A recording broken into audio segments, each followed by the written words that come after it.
Welcome back students. और अब हम बात करेंगे 12.5 के क्वेश्चन नंबर 10 की। और क्वेश्चन नंबर 10 रिलेटिवली ज़्यादा आसान है क्योंकि इसमें कुछ फैक्टराइजेशन वगैरह तो करनी नहीं है।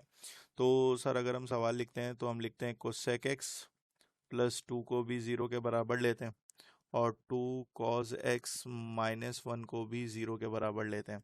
तो इसका मतलब क्या हो गया? इसका मतलब ये हो गया कि सर कोसेक एक्स बराबर हो जाएगा -2 के। तो अगर हम इसको साइन एक्स लिख दें, लिख सकते हैं साइन एक्स बराबर हो जाएगा -1/2 के। इसको फिलहाल के लिए छोड़ देते हैं, इसको सॉल्व करते हैं। अब एक्स की वैल्यू हमारे पास क्या आ गई? एक्स की वैल्यू आ गई मेरे पास साइन इनवर्स -1/2। सर हमारे पास साइन इनवर्स 1/2 किसके बराबर होता है? वो तो पाई/6 के बराबर होता है ना, पाई/6 के बराबर होता है। अब साइन नेगेटिव है, अब साइन नेगेटिव है तो साइन नेगेटिव कहाँ कहाँ पर होता है? सर साइन नेगेटिव जो होता है ना, वो मुझे ऐसा लगता है कि साइन नेगेटिव हमारे पास थर्ड क्वाड्रेंट में भी होता है और हमारे पास फोर्थ क्वाड्रेंट में भी होता है। ठीक है, तो इसका मतलब ये हुआ कि एक्स का एक आंसर आएगा आपके पास पाई प्लस पाई/6 और एक आंसर आएगा 2 पाई - पाई/6। सही है बच्चों, एक ये दो जवाब आ गए। अब जब ये दो जवाब आ गए तो एक एक्स का आंसर क्या आ गया? एक एक्स का आंसर आ गया 6 + 1 7। तो ये हो गया 7 पाई/6। सही है, और इसको करेंगे तो 12 12 - 1 कितना हो गया आपके पास? 11। तो एक आंसर आ गया 11 पाई/6। सही है बच्चों, तो दो आंसर आ गए हमारे पास एक्स के। चलो अब बारी आ गई किसकी? दूसरे वाले को भी तो सॉल्व करना था, इसको छोड़कर आए थे हम, याद करो। तो ये क्या हो जाएगा भाई? 2 cos x बराबर हो जाएगा किसके? 1 के। चलो इसको इसको इससे कर लेते हैं। ठीक है, तो ये cos x किसके बराबर हो जाएगा? cos x बराबर हो जाएगा 1/2 के। तो x की वैल्यू क्या आ जाएगी? x की वैल्यू cos इनवर्स 1/2 आ जाएगी। सर cos इनवर्स 1/2 किसके बराबर होता है? cos इनवर्स 1/2 पाई/3 के बराबर होता है। तो cos पॉजिटिव पॉजिटिव है ना, पॉजिटिव कहाँ कहाँ पर होता है? फर्स्ट में भी होता है और फोर्थ में भी तो होता है। तो एक आंसर आपके पास क्या आएगा? एक आंसर आएगा 2 पाई - पाई/3। इसको सॉल्व करेंगे, 6 करेंगे, कितना आ जाएगा? 5 पाई/6, 5/3 सॉरी, 5 पाई/3। तो भाई कितने आंसर्स आ गए? चार आंसर्स आ गए। ठीक है, एक पाई/3 लिखा और इसका एक जवाब आया था 5 पाई/3। ठीक है, और एक ये आया हमारे पास और एक ये आया हमारे पास, तो चार आंसर्स आ गए। अब आप क्या करोगे? अब आप इसको कैलकुलेट करोगे, वेरिफिकेशन को। ठीक है, हमारे पास एक आंसर पाई/3, एक आंसर 5 पाई/3, एक आंसर 7 पाई/6, एक आंसर 11 पाई/6। चारों आंसर्स को रख के वेरिफिकेशन मैंने सिखा दिया आप लोगों को। ठीक है, मैं सिर्फ वैल्यूज निकालना सिखा रहा हूँ ताकि आप लोग जल्दी जल्दी इसको कवर कर लो। ठीक है, आखिरी में आप क्या बनाओगे? सॉल्यूशन सेट बनाओगे। सॉल्यूशन सेट में किसको लिखोगे? सबसे पहले सॉल्यूशन सेट में आप लिखोगे भाई, आपके पास सबसे जो नंबर आया वो क्या है? 7 पाई/6 आया। तो आप यहाँ क्या लिख दोगे? 7 पाई/6 लिख दोगे, प्लस कर दोगे। किसको प्लस करना है भाई? सही है, साइन और कॉस का ही सवाल है, तो साइन और कॉस का ही सवाल है, तो इसका मतलब है 2 n पाई का ही एडिशन होगी। तो यहाँ पे इस तरह फिर 11 पाई/6 लिख दोगे।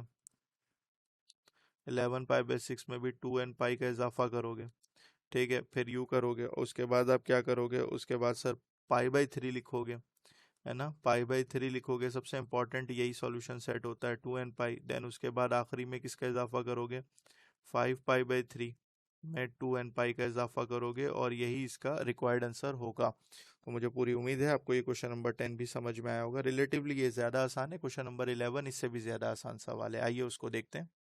चलें, अब बारी आ गई क्वेश्चन नंबर 11 की। क्वेश्चन नंबर 11 में 10 लिखा हुआ है। 10 को हम लिख लेते हैं sine theta upon cos theta is equals to, क्या कर देते हैं? इज इक्वल्स टू कर देते हैं 2 sin थीटा। बस बच्चे ये करते हैं कि साइन से साइन कैंसिल कर देते हैं, तो थोड़ी सी गलती के चांसेस है। तो हम यहाँ पे इस तरह करते हैं, इसको साइन थीटा वैसे ही लिखिए, is equals to 2 sin theta cos theta लिखिए और इधर लाके माइनस करा दीजिए। तो साइन थीटा वैसे ही आएगा माइनस, यहाँ आएगा 2 sin थीटा और cos theta is equals to 0। Sir sine theta को मैंने लिया कॉमन, अंदर आ गया 1 - 2 cos theta is equals to 0। तो इसका मतलब ये हुआ कि सर साइन थीटा भी 0 के बराबर हुआ, 1 - 2 कॉस थीटा भी 0 के बराबर हुआ। तो थीटा की वैल्यू क्या आ गई? थीटा की वैल्यू आ गई साइन इनवर्स 0। और यहाँ से कॉस थीटा की वैल्यू आ गई आपके पास 1/2। अच्छा जी।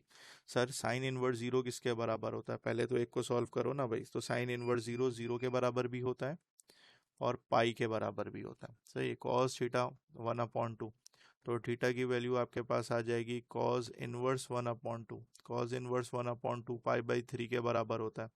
क्या सिर्फ पाई/3 के बराबर होता है? सर कॉस अभी तो हमने सॉल्व किया था, तो पाई/3 के बराबर तो नहीं होता ये सिर्फ। बेसिकली 2 पाई में से भी पाई/3 को माइनस करेंगे तो आंसर कितना आ जाएगा? 6, 6 - 1 5, 5 पाई/3। तो एक पाई/3 आएगा, एक 5 पाई/3 आएगा। सही है। तो थीटा के 4 आंसर्स आ चुके हैं।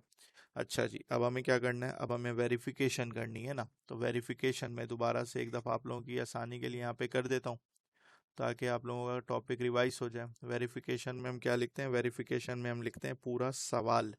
और पूरा सवाल आपके पास क्या था? 10x था इज इक्वल्स टू के बाद आपके पास क्या था? 10x था या 10 थीटा था। अच्छा ये सारे थीटा चल रहे हैं, सही है, एक्स कहीं पे भी नहीं है, तो मुझसे यहाँ पे गलती हुई। तो यहाँ पे ये 10 थीटा था इज इक्वल्स टू क्या था? 2 साइन थीटा था। 2 साइन थीटा था। अगर मैं थीटा की जगह पे ज़ीरो रखता हूँ, थीटा की जगह पे मैं ज़ीरो लिखता हूँ, ठीक है, सबसे पहले तो ज़ीरो ही होगा ना। तो आपके पास क्या आ जाएगा? 10 0 इज इक्वल्स टू 2 साइन 0। क्या होता है? बिल्कुल होता है, 0 इज इक्वल्स टू 0। ठीक है। इसी तरह मैं पाई रखूंगा, ठीक है। 10 पाई भी हमारे पास क्या होता है बच्चों? 10 पाई भी हमारे पास जो है वो ज़ीरो ही होता है। अगर मैं थीटा की जगह पे पाई लिखता हूँ तो 10 pi is equals to 2 sine pi. बेटा ये भी आपके पास क्या आ जाएगा? 0 इज इक्वल्स टू 0 आ जाएगा। इसी तरह आप पाई/3 रखोगे, वेरीफाई हो जाएगा। 5 पाई/3 रखोगे, वो भी वेरीफाई हो जाएगा। तो आइए इसका सॉल्यूशन सेट बना लेते हैं जल्दी से। तो सॉल्यूशन सेट हमारे पास क्या होगा भाई? तो सॉल्यूशन सेट में आपके पास सबसे पहले तो आपके पास 0 + 2n पाई करेंगे। तो 0 + 2n पाई करेंगे तो हमारे पास सिर्फ क्या आ जाएगा? आपके पास आ जाएगा 2n पाई, क्योंकि हम पूरे सवाल को साइन थीटा कॉस थीटा में लेकर आ गए थे। सही है। ठीक है। उसके बाद आप पाई का इजाफा करोगे तो पाई+2n पाई हो जाएगा। ठीक है। फिर आप पाई/3 का इजाफा कर रहे थे ना, तो पाई/3 का इजाफा करोगे तो पाई/3 + 2n पाई हो जाएगा। फिर आप किसका इजाफा कर रहे थे? फिर आप 5 पाई/3 था, बिल्कुल ऐसा ही है, 5 पाई/3 का इजाफा कर रहे थे और +2n पाई था। ठीक है। तो this will be your required answer. और हमने क्या कर लिया? क्वेश्चन नंबर 10 तक कवर कर लिया। ठीक है बच्चों, मिलते हैं इंशाल्लाह नेक्स्ट क्वेश्चन के साथ नेक्स्ट वीडियो में। जब तक के लिए अल्लाह हाफिज़।